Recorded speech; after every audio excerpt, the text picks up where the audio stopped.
अस्सलाम वालेकुम। कोलोस उस्मान में हम देखेंगे उस्मान करता है कमानदार के किले पर हमला, मगर उसकी दीवारें बहुत मजबूत होती हैं।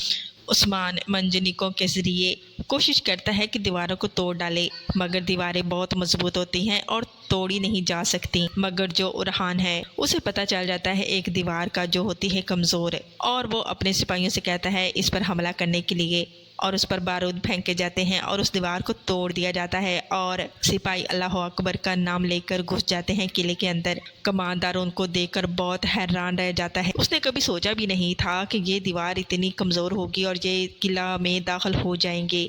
फिर एक बहुत बड़ी जंग होती है और इस जंग की जीत उस्मान के सर बनती है और उस्मान इस जंग को जीत जाता है और कमांडर को हरा देता है। आगे क्या होने वाला है जानने के लिए बने रहे चैनल के साथ। चैनल को कर दे सब्सक्राइब, बेल आइकन